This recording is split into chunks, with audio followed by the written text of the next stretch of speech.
Here's what's going on with the Blake Lively versus Justin Baldoni lawsuit. My name is Paige Sparks. I'm a lawyer. I've been following this case since it was filed. This post is just an update about procedural things going on and factual information, no clickbait. I've been seeing a lot of posts saying like Blake Lively wants to settle. That's why they had a settlement conference and a lot of other inaccurate things. I want to explain these things from the perspective of a lawyer because it's way less exciting than you might think. For starters, on February 11th, the parties were ordered to all appear and participate in a court-ordered settlement conference. This is normal. This is a normal thing for cases, and the court may order more. Usually the parties will appear. Anyone with settlement authority for the case usually has to appear for these settlement conferences. So the fact that they both appeared, they mediated or whatever for 6 hours and reached no result, I don't think that's abnormal. That's pretty standard for this phase before we have an answer on summary judgment, which brings me to the next update. Right now, the parties have a pending summary judgment motion. This is a motion that happens in almost every civil case where the defendants, which here would be Justin Baldoni, Wayfair, Jamie Heath, those guys are saying, hey, judge,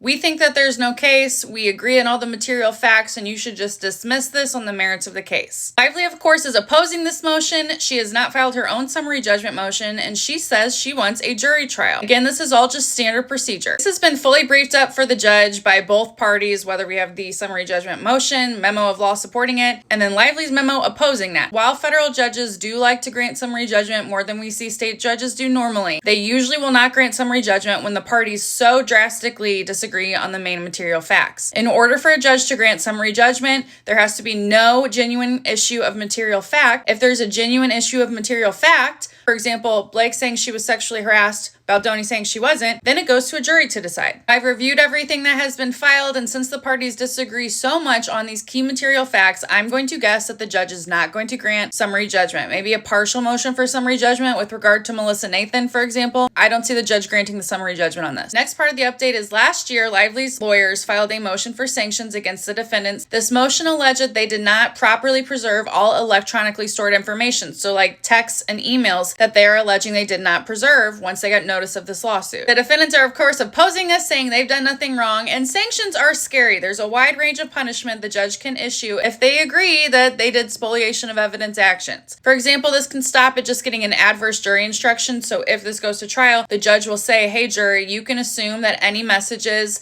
that Melissa Nathan PR did not preserve may have been hurtful toward her, and that's why she didn't preserve them. You can get an adverse jury instruction. It can also range to monetary sanctions, where someone might have to pay attorney's fees for time filing the motion. Or there are also other things the judge can do, like strike some of their pleadings as a punishment. For example, the judge can strike some of their pleadings and say they cannot raise certain affirmative defenses if the messages that weren't preserved were related to those. If I could look into my crystal ball, I bet we're going to see a summary judgment and possibly sanctions ruling within the next 30 to 60 days because this trial is set for trial to start in May. That's May of this year. It's coming up quick. This is a document and evidence heavy memo for summary judgment. So it's very normal. The judge may take some time to review, but it's going to have to happen soon because they're going to get, what I think will happen is like 60 days, the judge will deny the motion for summary judgment, and the parties are going to have to work very quickly to get things ready for trial because there are trial deadlines that start coming up immediately, like disclosing your witness list, deposition designations, things like that. I'm going to mention this just because I saw it on the record. I'm not sure that it has any,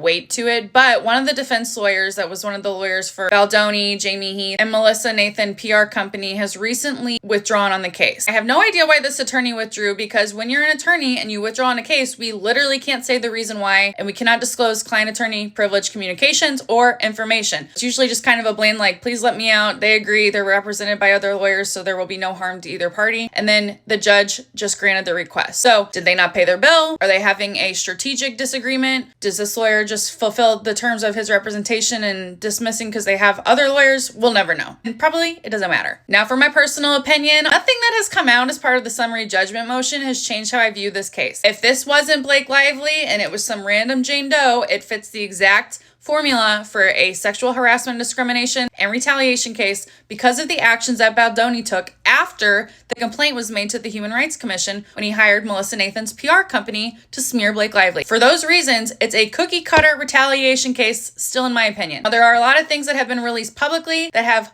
nothing to do with the case. I think this is being used to muddy the water and support the smear campaign that has already started against Blake Lively. For example, we're seeing text messages from Taylor Swift come out. We're seeing other communications like that literally have nothing to do with the case. And all of the allegations that have come across on social media and in letters to the judge of Baldoni's team saying Blake was a monster that tried to take over the set, other personality issues like that have nothing to do with the merits of her case, where it is her burden to show that she was sexually harassed and discriminated against. And when she reported it, they took actions to retaliate against her. In my opinion, it's very clear that the defense strategy here is to shape public opinion and kind of try their case in the court of public opinion because it may not be a good outcome. And while this has died down, because at the beginning this was happening a lot and they got in some hot water with the judge saying, hey, you're potentially violating rules. You cannot try your case in the court of public opinion before trial. So while it has died down, you can definitely see as a lawyer reviewing these documents, they're taking every single opportunity they have to throw more shit to see if it sticks at the wall that has nothing to do with the case when they're able to file it as like an unsealed document or asking for it to be unsealed. Next thing we're looking for in this case is that summary judgment decision, because if it's denied, it goes to trial